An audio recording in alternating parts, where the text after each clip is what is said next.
What's up, buds? Good morning. Welcome to another episode of Wake Up Wednesday with Nat. I thought we'd shake things up a bit. It's about 4:30 in the morning on Wednesday, and I'm heading to the gym. Let's talk a little bit about time management today. Time management, there are a bunch of free resources out there, so you can find apps, you can find extensions for your calendars attached to things like Outlook or Google, and it'll help you manage your day a little bit better. It'll block things out for you. But one thing that I've realized is that sometimes people mistake time management with just the reality of needing more time during the day. Needing more time during the day is not the same thing as just wishing we had more than 24 hours in a day. So let me be clear on this, because I hear this all the time at work. If we don't get all our projects done or just don't get as much accomplished as we would like, I hear certain people just constantly say the same thing over and over when they reflect. And that's, I wish I had more time. We just need more time. We just need more time. And the reality is, if you had more time in a day, in a week, in a month, in a year, but really in a day, we would all still likely do the same thing, which is maybe either procrastinate, wait until the last minute, or, I don't know about you, I'm guilty of this, is cram more and more into the day, which then, guess what? At the end of the day, you're still left feeling like you need more time in the day. And so what I wanted to suggest and talk to you all about today is one of the best time management techniques is to lay out everything that you have to get done in a day on a piece of paper with times next to it. So just block out like an hour. So for example, you could do like 4 to 5, 5 to 6, 6 to 7, 7 to 8, et cetera, et cetera. And then just block out what you normally do during that time, whether it's take the kids to school, read a book, go to work, drive, sit in the car.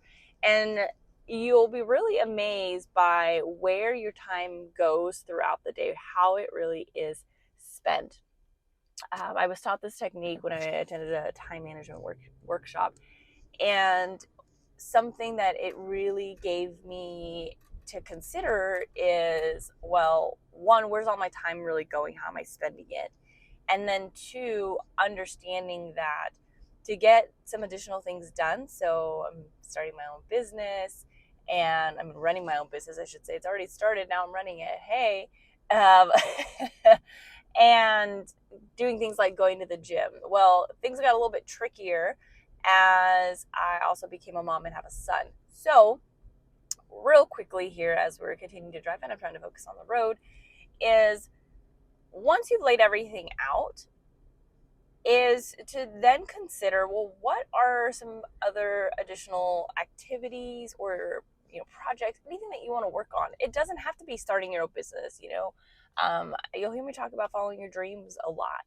Your dream might just be to be the best parent you can be. So what does that mean for you? Is it just getting some time to yourself during the day so that you can think and breathe without having someone saying, mom, mom, mom, mommy, mommy, mommy, every 2 minutes? Is it going to the gym before work? Is it just going for a walk? Is it writing a book, writing a blog post, just sitting down and reading a trashy novel? What is it that you're constantly finding yourself wishing you had more time to do?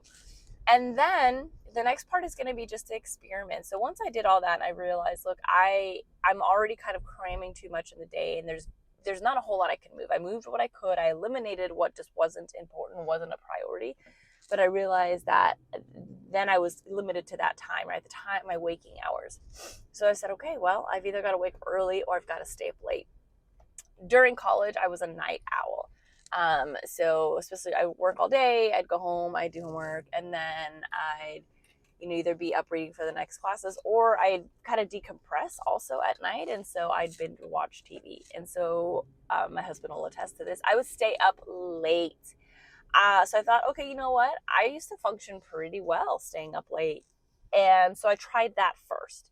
And what I found was that given my lifestyle now, maybe just age, maybe the fact that I'm a mom, maybe all of the things, just having a different type of day job, I'm just exhausted by the end of the day. After dinner, after cleanup, after reading books, after playtime, just after my day, I'm wiped out. And so I wasn't making time for things like writing a book, starting a YouTube channel, creating a workshop, working on my presentation skills, all of the things that are important to me, that I've identified as important to me, that I want to pursue for myself, for my well-being, that'll make me a better person, a happier person, better for everybody around me. I just didn't have the time.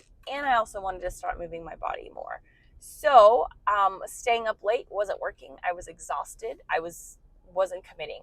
I'd maybe hit the mark one day, maybe 2 days, and then it'd just be like, I want to watch TV. I'm just tired. I want to zone out. All those normal feelings that I hear a lot of successful people now like just bash on people for. I'm not a fan of just binging Netflix, but there's a time and a place. So, and no, Netflix isn't sponsoring me.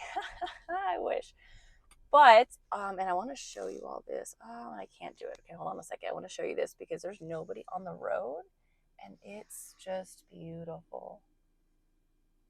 Look at that. Look at that. Amazing.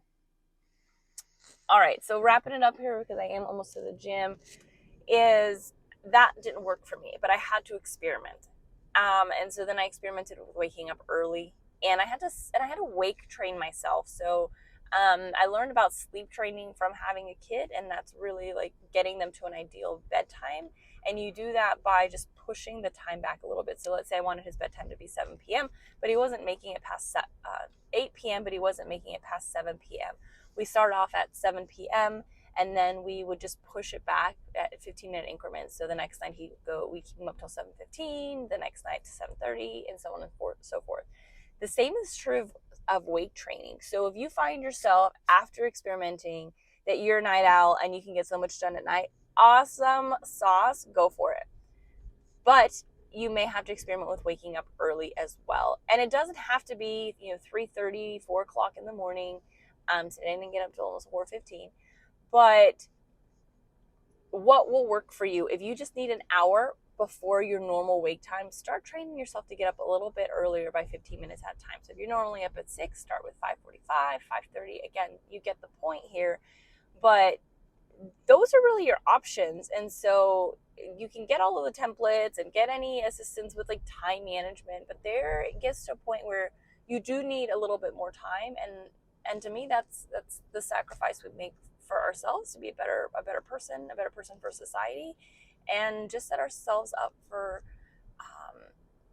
for a healthy, just overall emotional well-being, right?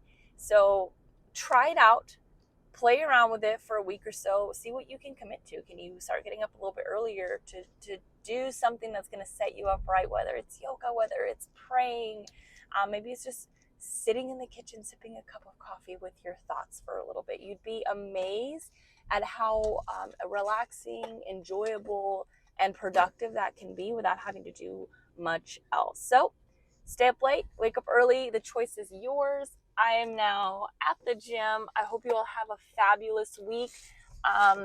But again, we're already almost till the end of April. So I continue to just challenge you to decide and reflect on where you are, where you want to be. It's doable. You can get there. I believe in you. So just stick with it. Have a little bit of confidence in yourself. Figure out what you can do. But the most important aspect is always just to reflect. If you miss the mark, you miss the mark. Don't beat yourself up about it. I love you all. I will see you next week and talk to you soon. All right? Okay.